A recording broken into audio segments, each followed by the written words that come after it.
Right here, right now. It's time to get totally crossed out with Brandon and Shannon. This is the only podcast where money, sports, technology, culture, and relationships cross. That's right, straight out of Indianapolis. From the 317 studios. Two brothers, real talk, right focus, right here and right now. Let's get totally crossed out with your podcast host, brothers from another mother, just trying to do it the right way, Brandon and Shannon. Yo, welcome to another episode of Totally Crossed Out. It's good to connect with y'all. What up, Grady? Yo, BP, how you doing, man? I'm pretty excited right about now, man. I really am. I'm feeling good, man. Episode 12, man. We had a doozy last time with the homie JB out of Arizona. Hey, man, he took it there, didn't he? But in a good way. And I was unfortunate that we had to end that one kind of quick. So what better way to keep the party going is to bring JB back for part 2. What up, Jay? What up, now? You all right? I'm good. Trying to be crossed out. Man, how'd it go the last episode, man? You decided to come back and holler at us. What's good? It's good. I didn't think you guys are going to invite me back, but I learned a lot, so I appreciate it. Oh, man, that go both ways. We the ones who ain't been in the club, man. You the one who's been out there, so you got to hook us up. All right.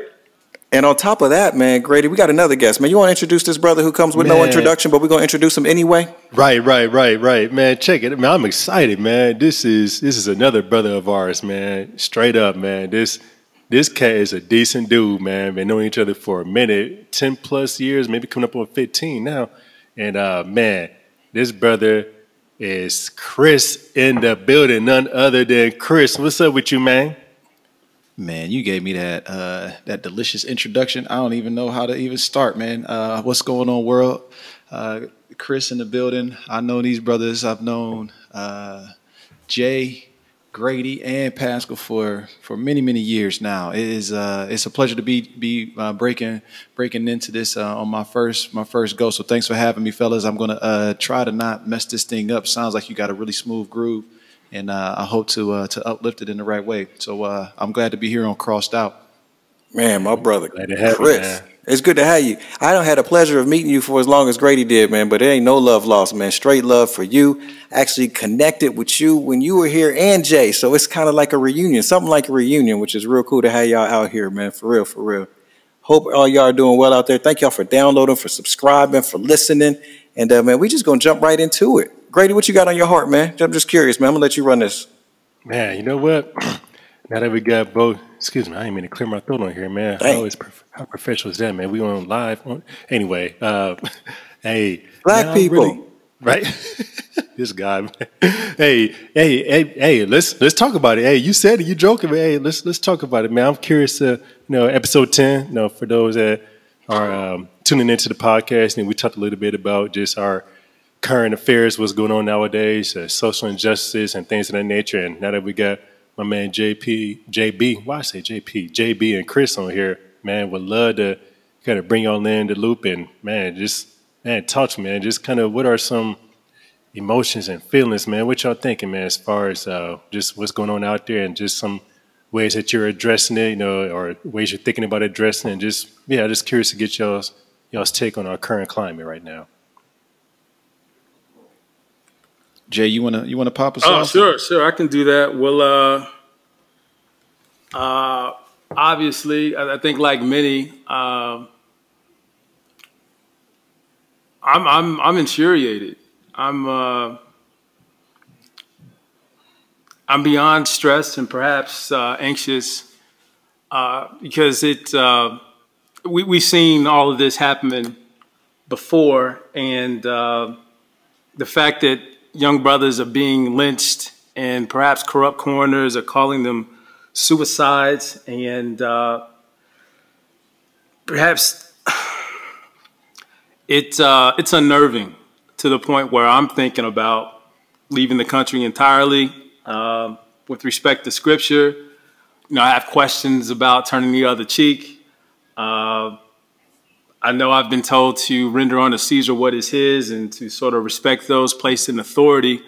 But I'm curious what Christians would say if the authorities are racist or seem to offer a preferential treatment for some groups compared to others based on pigment alone.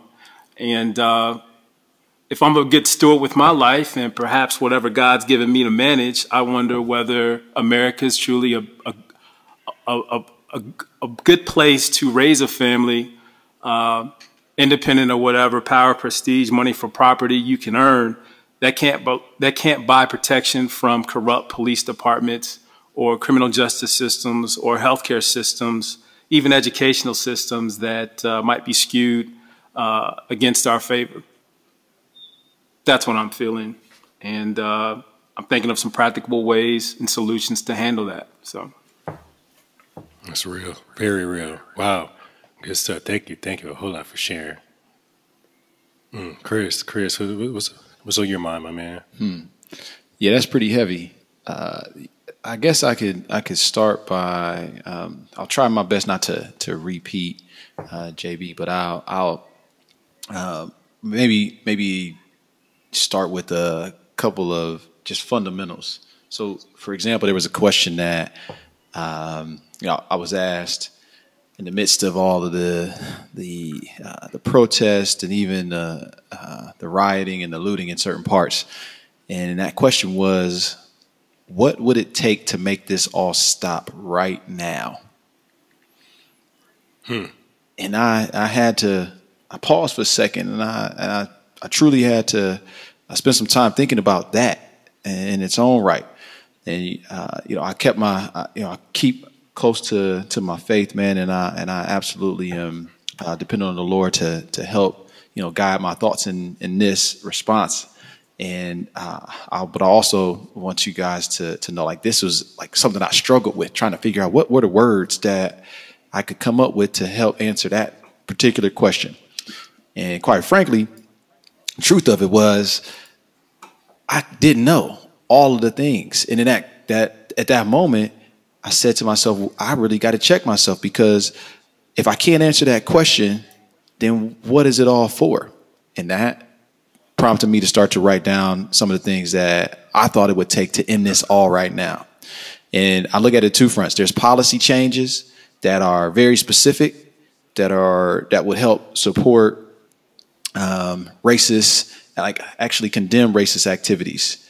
And there's specific policies that, in my opinion, are they're racist in nature because they don't think about the impact across racial spectrums.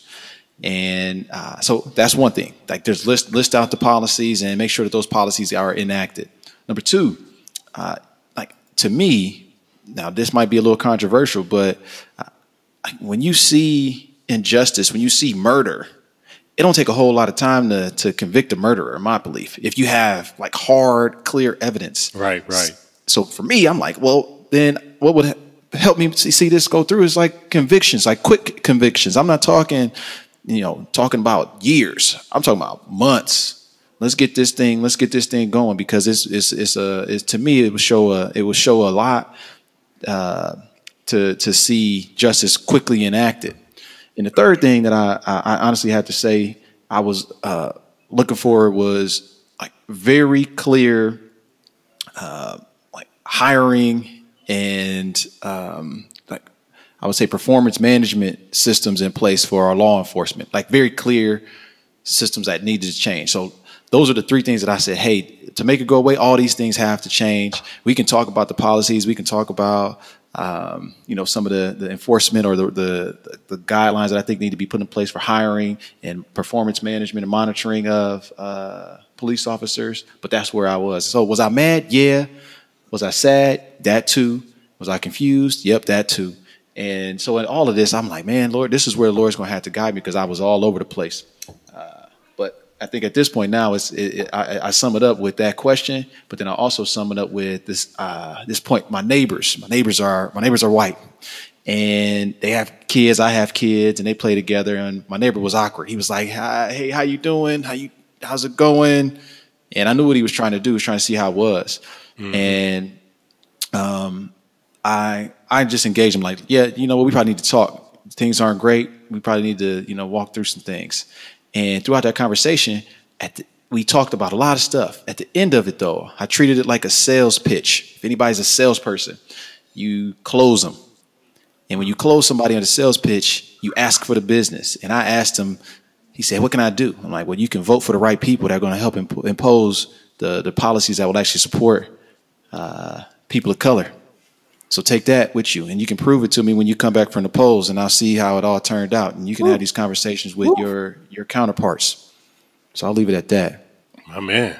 That's real. My man.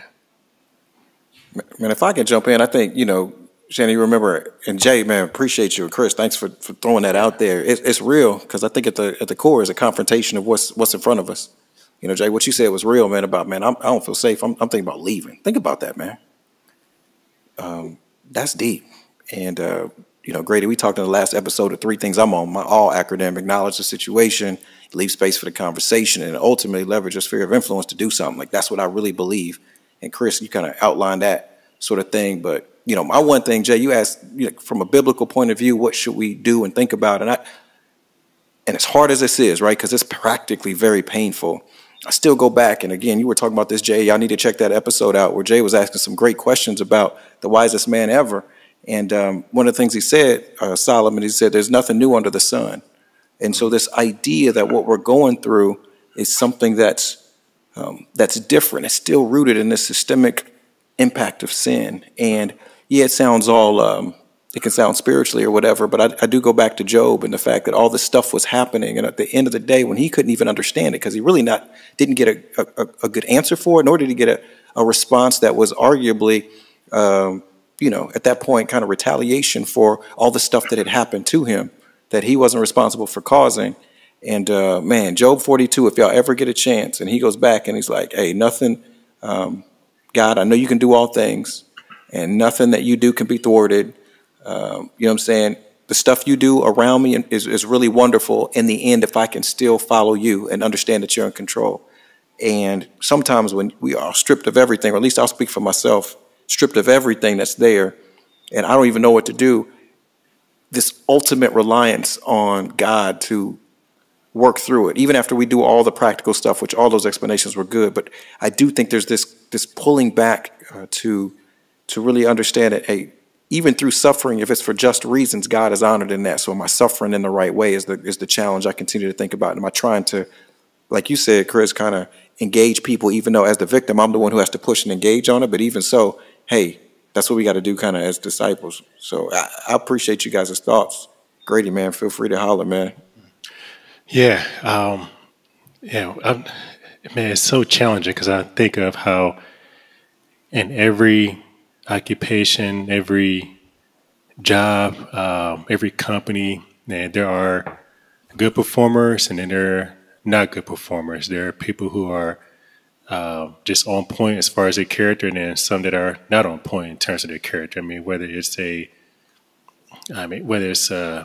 job at a grocery store, whether it's a job as a professional athlete, whether it's a job in law enforcement, good performers and not so good performers, good character, not so good character. And so that area is one where you just can't tolerate the not good performance. I mean, it leads to what we're experiencing right now. You just can't tolerate the poor character. It leads to what's happening right now. And I had challenges with that because so let me move on. So one thing I've been wrestling with, I listened to this message from MacArthur, man, it really, really challenged my thinking in terms of, and I'm still processing. I mean, I listened to it, I think that was Friday, and just still processing how to respond. And like, so one thing, just kind of drew some parallels. And, there's definitely some criticisms that, some may have with Johnny Mac, and rightfully so. He just really tried to walk through scriptures as far as, how did people respond when there were injustices towards them, whether the Apostle Paul had some towards him, Jesus himself even, and, where there, violent responses that they had, whereas they're rioted and stuff like that. And just, again, I'm still processing this thing as to, man, how should I, just in my own little corner of the world, just how me and my family, how should we respond? How should we live our life? And right now, I mean, I'm just really trying to focus on just trying to be as upright as possible, trying to be a man of integrity as much as possible. And I know for a fact that's something that God would honor. And the hope is that people would observe that and it would be contagious and the world would be different as a result. And definitely a big hope. Indeed, it definitely is a big hope. But nonetheless, though, I think that's something that God has expected of us in terms of, like, again, how to actually get my hands dirty. No, that's the part I continue to struggle with. No, how do I get my hands dirty and put my hands to the plow when it comes to this whole matter? So, yeah, that's where I'm at. Definitely a challenging thing. I mean, just realizing that, as the little dude gets older, start giving driving lessons. I mean, that driving lesson is going to be much different as opposed to people that have, different pigmentation in their skin. I mean, it's going to be like, hey, man, if you do get pulled over, you got to follow this protocol, whereas that's not the case, with other places. So, what you said, JB, man, it's spot on, man. I mean, even the consideration of, leaving the land of the free, as it's called, right? Man, that's real. That's so real. And Chris, everything you shared was like just spot on, man. It was really good. Hey, Jay, I got to come back to you and ask, so what are you thinking practically, bro? Like, I don't know if there's anything that you would throw out there to say, hey, here's what we need to think about, or maybe you even got some more questions, man. You really prompted us last episode, so we can keep that party going on this or anything you might have, man. Oh, it's all good. Scripturally, I'm curious about what 1 Samuel 17, David and Goliath. I'm curious about what confidence that eventually I thought David had, what prompted him to eventually attack Goliath. It's well known that black men are perhaps 6% of the population here, and we really don't have the numbers to potentially battle the establishment right now, but at least by weaponry. But even if you try to legislate or consider legal approaches where you're going to try to, I guess, place politicians in place that might create laws that might outlaw the kind of racism or lynchings that we're starting to see across the nation. Beneath all that, there's sort of this underlying racism that I'm not sure will ever get solved. And I guess my question, if anything,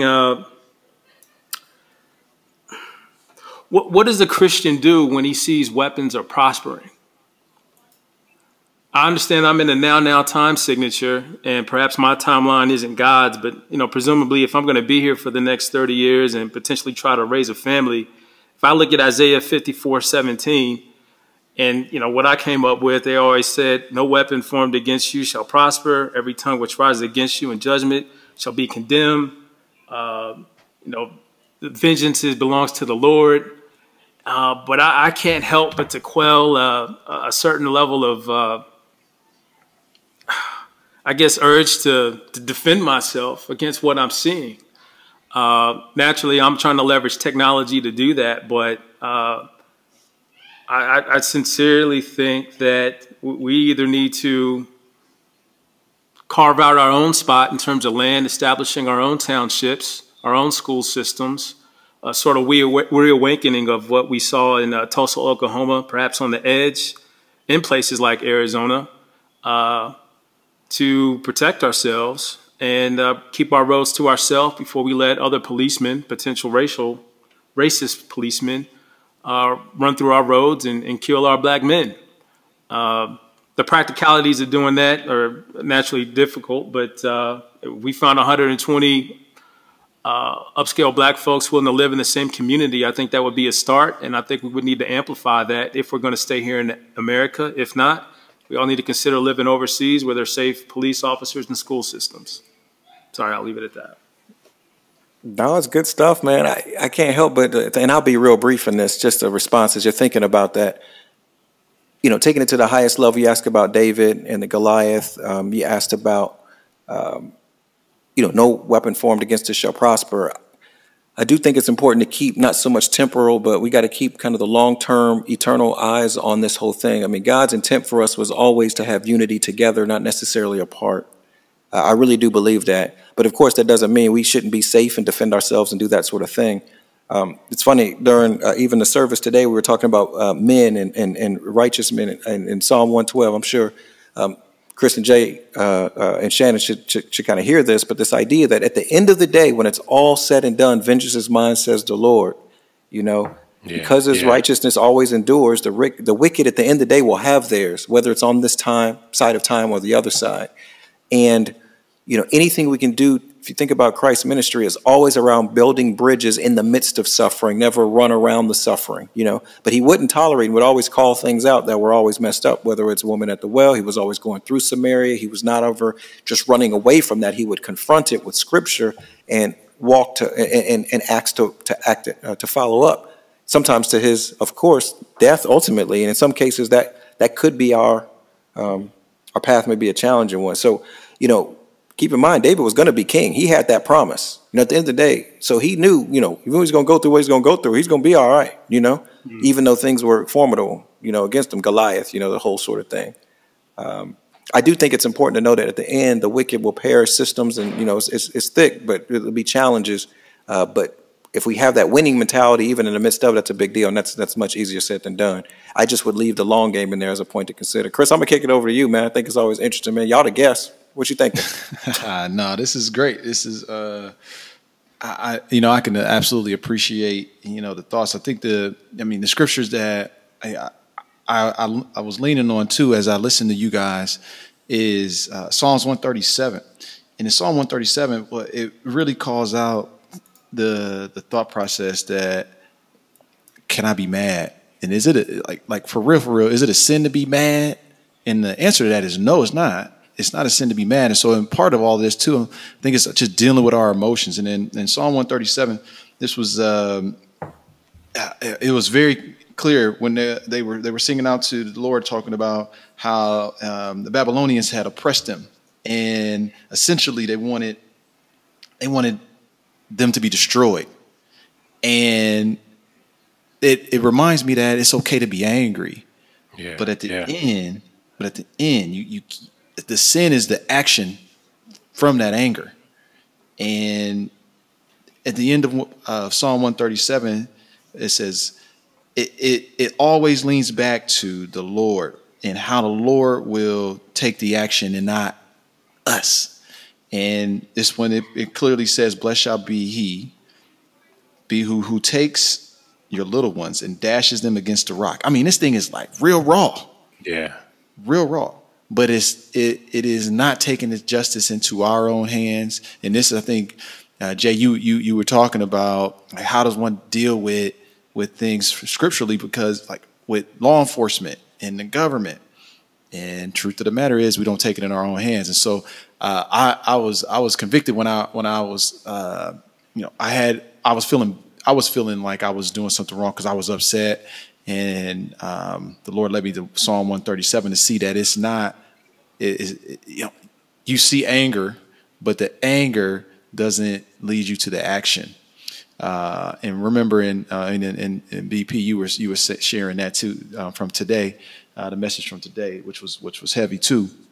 But I'm thinking about you know, helping make sure that I don't take the anger and apply it and put it in my own hands. And so, yeah, have I thought about leaving the country? Of course.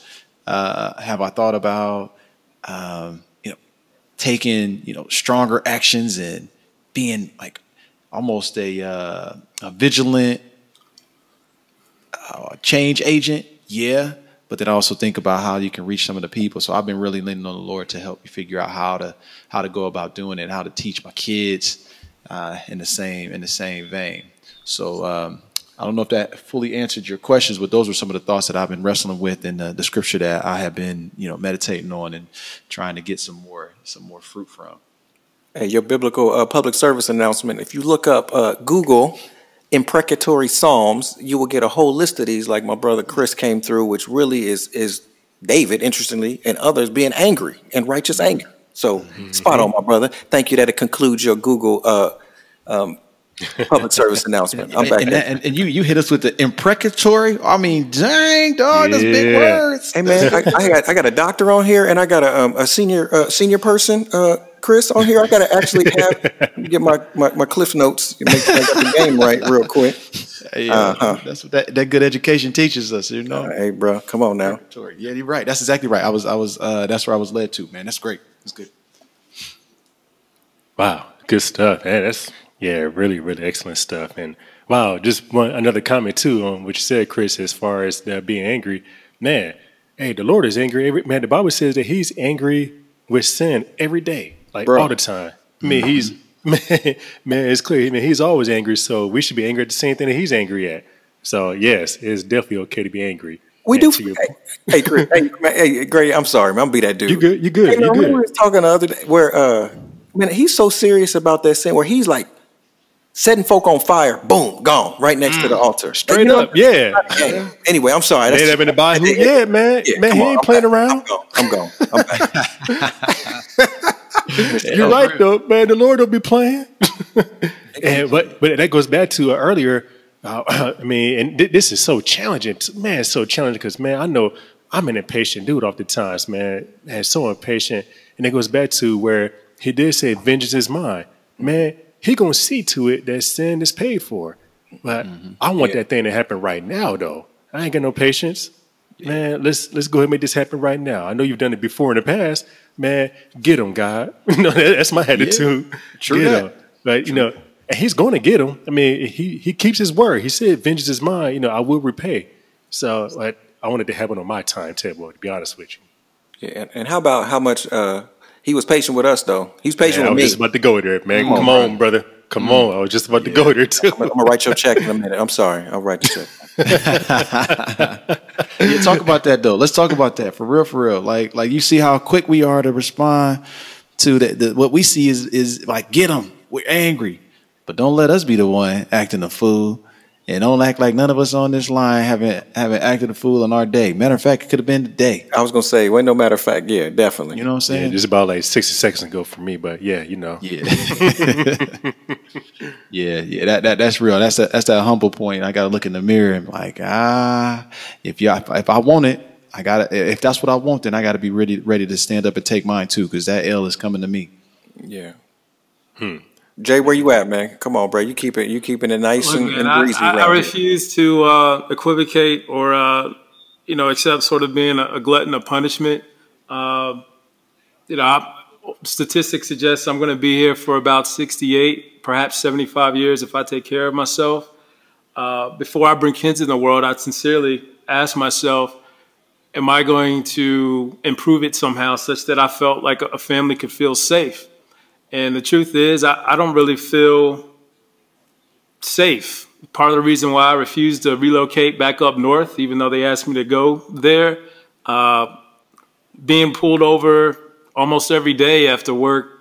I mean, it's only a matter of time before you run into the potential wrong cop and, they potentially hassle you for the wrong reason. And I think that's just magnified across the nation. I think ultimately, we all have to decide whether we're going to actively do something now to change things or consider creating our own situation apart from all this. And as a man, I'm incredibly fearful of being dependent or hesitant, and this may be right or wrong, placing my safety in the hands of a politician that might hold meetings for the rest of their life. My understanding is that, Biden was best friends with a well-known racist, and that is Strom Thurmond. And, even though he's affiliated with a different party that's in office now, I'm not exactly sure things will be better as they place the most black men behind jail, locking them out of playing Monopoly legally. So in terms of, becoming felons. But with the current Republican Guard, it seems that they've embolden the police force to kill us while unarmed at 2.5 times the rate compared to other folks. So whether you want to get killed physically or killed socioeconomically, I'm not sure voting for either party really solves the problem at its core. I believe we have to do that ourselves. We need to form our own communities if we're going to remain in the States. We just don't need to do it in Tulsa, where you could be flanked at all positions. We need to consider the southern border, getting our own schools, our own governments, and protecting our own roads like the Indians, and rebuilding from there. When you gonna run for office, Jay, and make that change yourself, brother? That sounds actually quite compelling to hear you talk about the stats and all that. I do think about this idea of maybe it's a bit of an and proposition. You know, this idea that, like, yeah, there's gonna be some spots that are definitely worse. It's kind of like being back in the slave day. Hey, I'm not gonna be up north or down south. I might find myself a little farther north. You know, is there the middle ground? It's kind of what I asked myself. Like, if I go back to what I was thinking, it was like, am I creating or finding a community and an environment? And it might not be an exclusive community, because to be fair, it's often a minority that gets the blanket to cause a problem for the majority. If I think about the inverse, man, I'm a rapper, right? I MC. And when I say that to somebody, what do they think I'm talking about? You know, off GP. Right. So they're like, I'm going to exclude the genre and that dude's part of it. That's probably not fair. And maybe by the other token, are there some other places where it's being done right and that can be enhanced, you know? Look, my dad, right, is a police officer. So I know staring at that there are good folk out here trying to do it, you know what I mean? And that's been challenging for him, or was, in his whole of his career, you know? And so I'm with you. I completely understand.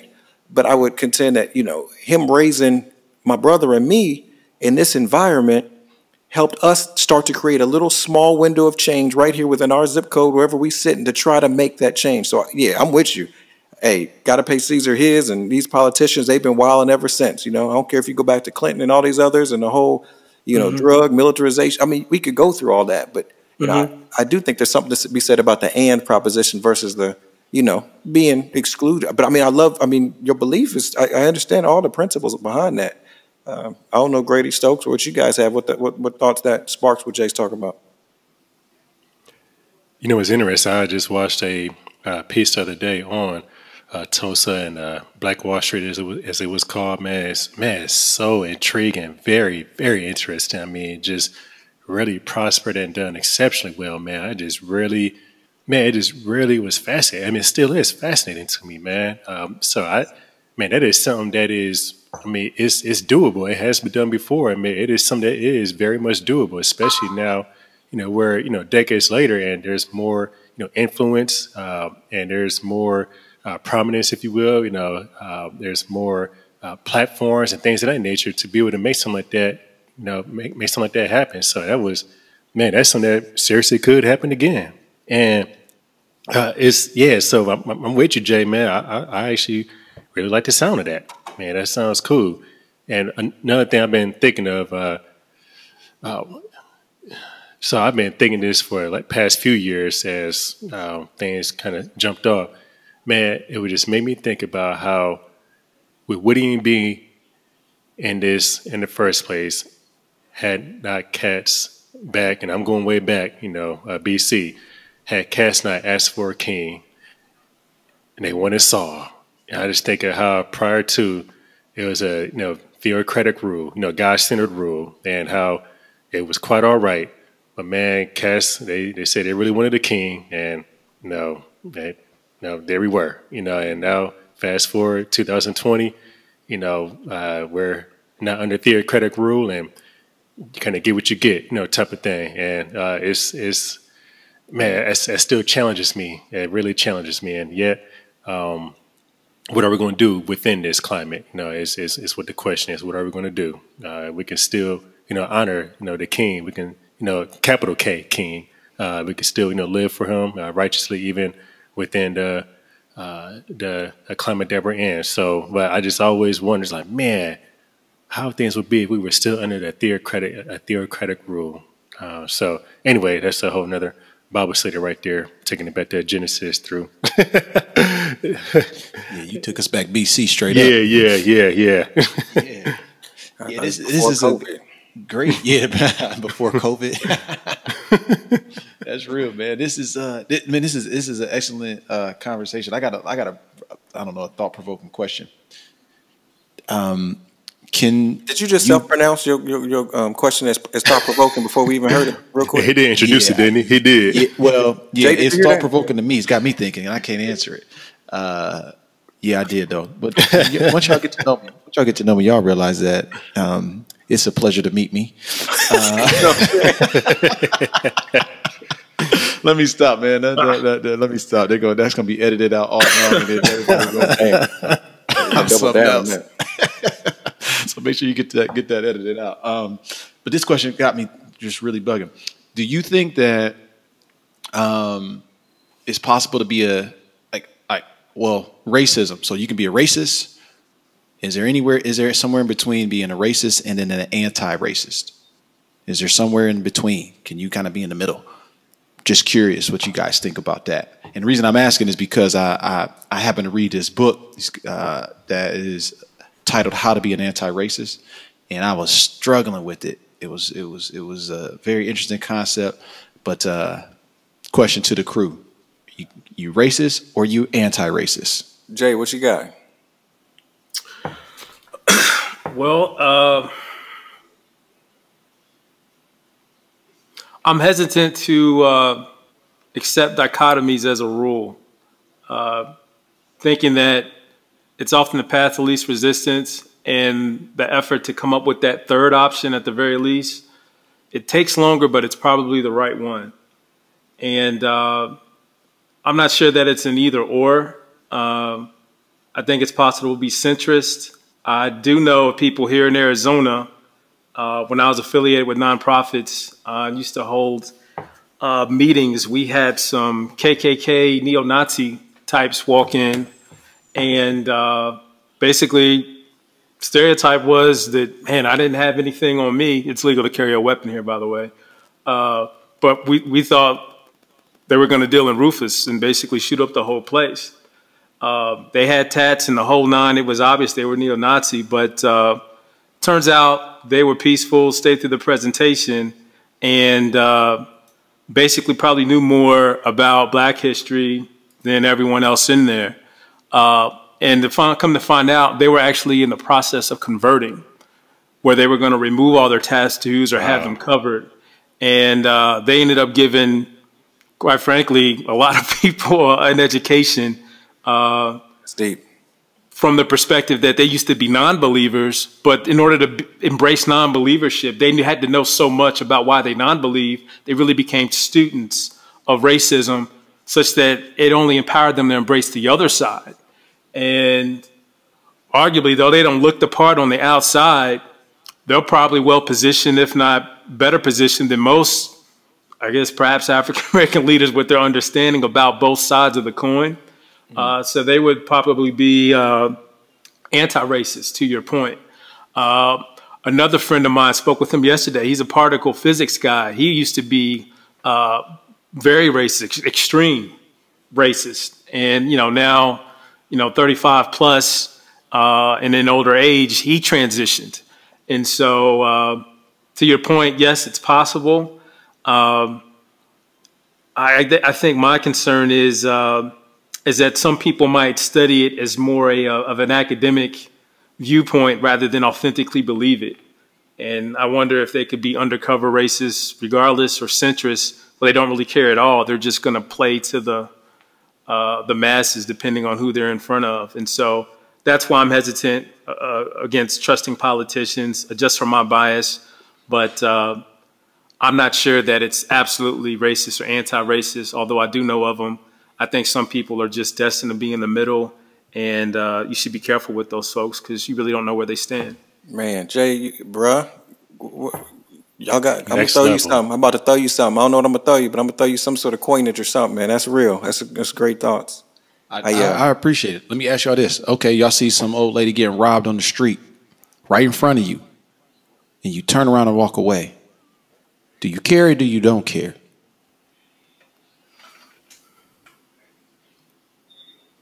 Is it binary? I don't think it's binary. I'll give you my opinion real quick, Chris.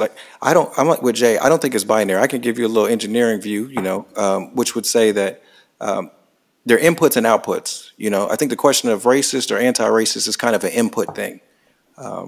or, you know, hey, I'm definitely racist, so that my output's going to be therefore very racist. But I think these people who are centrist, I think are in the middle or apathetic, or the walk away in your description that you throw out there, probably has an output is more binary. It either supports the cause of racism or it can help thwart the cause of racism. So I think more effort should probably be paid on whether or not I'm consciously doing something, or if I have an unconscious engagement in something that is going counter to the, you know, the beneficial position, which would be, of course, going toward unity and anti-racist kind of beliefs. And so I'm saying all that to say, I think that if we aren't in a position where we are either we've experienced something so that we're certain, or we haven't chosen to learn something so we're moving ourselves in a position to be more, quote unquote, anti-racist, we're probably missing the boat. And, you know, if you walk away and you're doing nothing about it, like some people are walking away calling 911, others are just walking away and I'm going to forget that even happened. Others are going to jump in. I think there are always degrees. But this idea that it's either or is probably a good provocation for those who would say that they are not the racist. You know what I mean? Like, that's where kind of the application goes, for those who are probably either unconscious or not participating in the situation. That's my quick thought. That's dope. Yeah, I appreciate it. I don't have a answer. I'm leaning one way right now, but it's like I said, it was thought provoking to me, because I'm just like tossing that around. Yeah, I had a colleague come at me and said, you know what? He read that book and he said, I just thought because I was being passive, and they're just struggling with this idea that says, if I'm not anti, then I'm therefore. Like, it's for that population who's struggling to even be in the game, even though they're in the game playing on one team or the other. Like, you know what I mean? Yes. Yeah. Man, I'm just processing everything, yo. I'm just processing. Well, what you got, Jay? If I'm forced into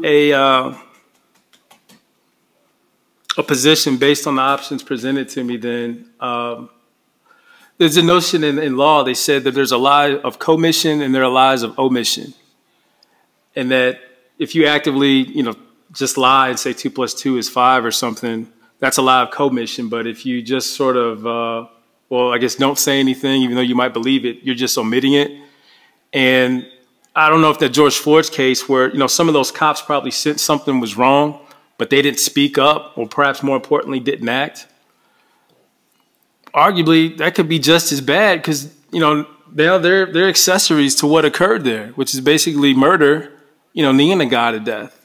And so I'd be compelled to say that, you know, if the scripture, and I'm sure if this context, when I'm trying to bring it back to that, Revelations 3:16. So because you are lukewarm, neither hot or cold, I'm about to spit you out of my mouth. Adjusted for context, there's still, does that mean, even from a Christian perspective, you need to choose a side, not just in terms of your faith, but in all things, thinking that how you practice is how you play. If you're not absolutely for or against something, then, you know, you're just, I guess, double-minded or subject to the ways of the sea. I don't recall how eloquent the Bible put it at some other portion of the Bible. What was that? Yeah, James. Yeah, James. Okay, yeah, James. Yeah, so whoever knows the right thing to do and fails to do it, for him it is sin. Holla. Right. Okay. Well, say yes. You already know it. So then, yeah, I feel compelled to take a stand, basically. Hence my conclusion. Now I'm more apt to start a riot, because even if, you know, Malcolm, you know, he was defiant, you know, he was shot. MLK was perceived to be the nice guy. He was shot. But compared to the clergy that was thought to be quiet, you know, they survived, but I don't know if they really moved the needle the way the other two did. And then there's a notion I saw today when Bruce Lee, sorry, I know I'm going off on tangents, when he relocated to the States and he was getting his start, there was a stereotype then that the Asians succeed because they have a perception of being more docile and quiet, keeping their head down and just working, learning the ways of the land, walking like a white man, sounding like a white man, and they were embraced because of it. At least when their talented 10th came here, they would just go back to their country and carry on. The question is, would African Americans be just as successful, if not more, if they considered the Asian approach?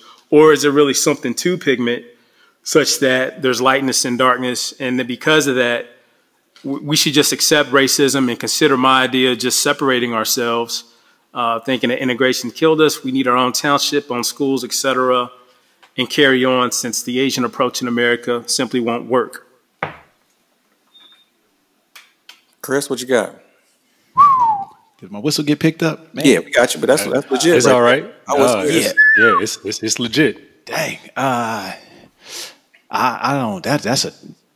Yeah, I'm struggling a bit because I've had that moment. So as the conversation has gone, I've had that moment of thinking about, hey, let's just go ahead and find our little land and create our own little township, and let's good. We're good. I thought about that too, but then I also think about, all right, if I leave the rest of the world, am I doing my part?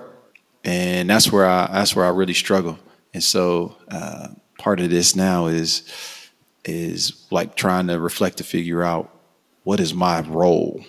What is my specific role? So I've been asking the Lord every day to just expose me to the situations that will help make it clear what my specific role might be in all of this. And maybe this podcast is jump off point number one, because I was about to go take a shower and not go do this, and the 45th minute, it compelled me to believe that, yeah, I need to be doing this. I need to use the platform that I have, that we all have, to be able to continue to one, evolve my thinking, but then two, bring more people along that are smart like you all, and that have the word of the Lord backing you and supporting you, so that we can all find the true north, as you may. So I'm trying to still figure it out, but I mean, I'm still thinking about that 40 acres and my mule, man. Really, I want that. Feel that. Yeah, AJ, one thing I do think about is, and we can wrestle with this, is that, all those principles I think made sense. I think they're probably, my belief is that there are some exit ramps before we need to go be on our own. You know what I mean? Like, I really do believe that this whole, be the change you want to see in the world, this whole, it's tough to bring kids into this, but guess what? People continue to bring kids in. So why are we, who better equipped to help navigate or make this circle a better place, so that if we each change our circles, then maybe, that circle gets broader and bigger. And that's where community helps, and that's where unity helps, I think, on those two things. I could bring up, I remember traveling to Johannesburg, South Africa, and specifically townships, the concept of townships, where in principle they sound and though that makes sense, but they can very much so be divisive and even further the separation that's going to cause issues within a single geography or construct. I think that's I think there's a real. Now, I think I'm all for power and groups to be about purpose and all that sort of things, but when we start getting to exclusion, that can start to be a slippery slope. Would be the comment I would throw out there. All, of course, with due principle, but it's what we do with that energy, I think, for the greater good, and who we're ultimately trusting. At the end of the day, ultimately trusting, if what we're doing is following the principles that the Lord's put in front of us, I think it'll be all good. But if we're coloring outside those lines, that's what we have to really test ourselves with, whatever action we got. That's how I'm reflecting on it. Hey, let me ask you this, and I'm sorry to cut you off. I imagine you're about to say something, Grady, but no, you good. You good. This one's important to me. I give you a pass, man. You're all right. Go ahead, Jay. I'm joking with you. Go ahead, bro. Everyone being a minority, I think perhaps might have been diluted, because I'm not sure they're a minority in the authentic sense, where they lack land or language, or they're here by circumstance rather than by choice, like other immigrants, that being the African American. At least the Native American actually has their land. They still have their cultural, religious beliefs, their practices. Every other group, Asians, beyond, Latinos, Hispanics, I should say, they came here by choice. And thus, if they never make it here in terms of entrepreneurship, they simply go back. I know that was popular at Purdue. A lot of the engineers there, even if they were offered a great job working at an oil refinery, making 250 stacks in Texas, they would still felt an obligation to relocate back home to the Middle East because they were paying for their education, and they were just bound by culture. I'm curious that if there's 44 million African Americans, and let's say there was an island where, 96% of them, or I should say 90% of them, could still remain in, Wakanda, whatever it is, but only our talented 10th immigrated to the United States, do you still feel we would encounter the same racial problems that exist today? And if so, or I should say if not, well, yeah, if so, isn't that just indirect proof that we should have our own township, presuming that we'll never be embraced, regardless of how educated, entrepreneurial, motivated we are in terms of trying to pursue higher education and start businesses just like every other group, purely because of people don't treat us fairly based on our pigment? Maybe just a couple of thoughts real fast, Jay. I throw on that one is I think these hypotheticals are always interesting to think about, but I do want to talk on one point, the point about, the dilution of the minority. I 100% agree with you. That happens all over the place where people are jumping in on the plight. You know what I mean? I'm not saying one is better than the other. I think that's real. I think it's important to look at other countries. We could use Europe as a pretty good example. You could go to Africa. You could go to other places and clearly the darker complected, there is a difference. So this idea of them having land before or after, just by definition there, if you want to use that comparison, would say that, okay, I think it's a moot point just because of the fact that you could go to, I don't care if you're in France, Germany, England, Kenya, Morocco, it doesn't matter. We've seen with our two eyes that construct that still makes its way, because that all the way goes back to this whole idea of, you remember colonial times and everybody taking colonies and all that sort of stuff.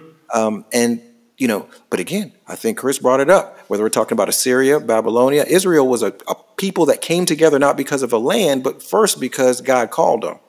And that ultimately is the thread of construct that's gone all the way through. And it went from a nation of some group of people who were allegiant to God to everyone could have it. And so this idea of trying to escape that, I think, ends up being a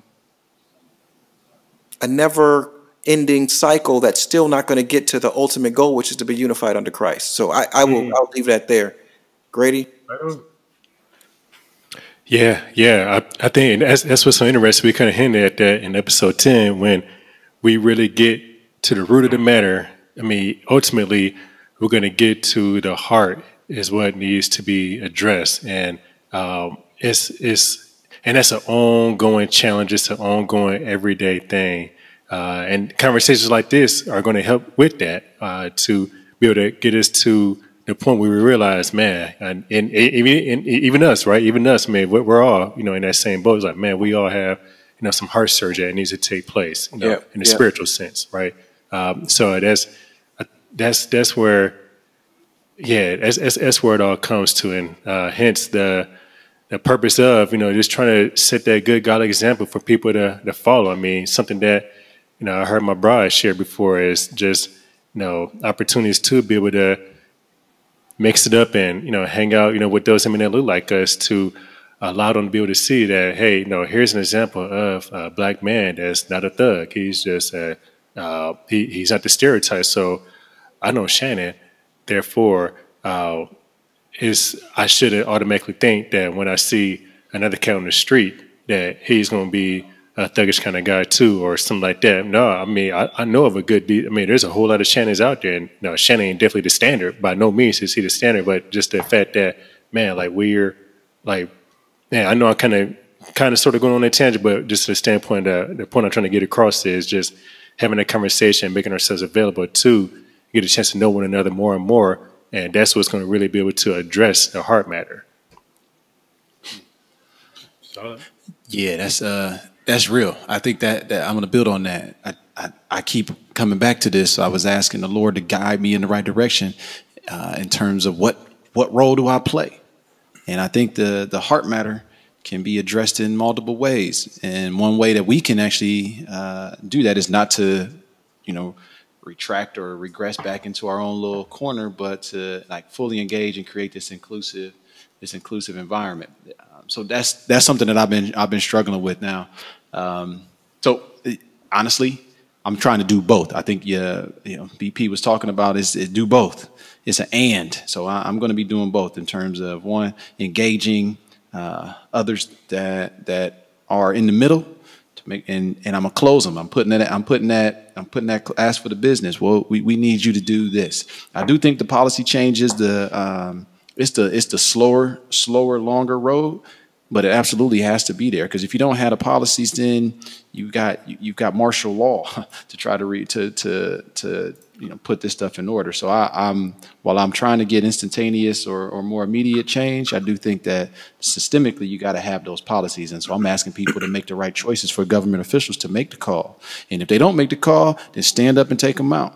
That's just the truth. That's how you make stuff happen, in my opinion. Now, am I looking for my 40 acres? Yep. I'm going to Johannesburg. I'm going to check it out too. See what it's like down there, to see. Because I was told by a white South African that this was profound. She said, hey, the statistics would say you as a African-American male, you are safer in South Africa than you are in the United States. And we are just a few decades removed from apartheid ending. I wonder what stats she's using. She's like, welcome to South Africa. We welcome you. And I'm like, dang, that was okay.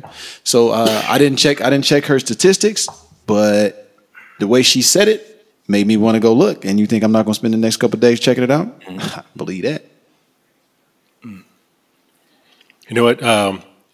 Something to draw a parallel, and we've hinted at it, and we're actually struggling with this right now. And in terms of the integration versus dipping out and leaving, we're wrestling with homeschool versus public school. Just to kind of draw a parallel and kind of put this in a real life. Well, that is real life too, but put this in our household context and put it in our household context. I mean, one option is for our children who are raised in a Christian home to be in an environment where there's going to be a few Christians and there's going to be a whole lot of non-Christians as well, and for them to be that change agent.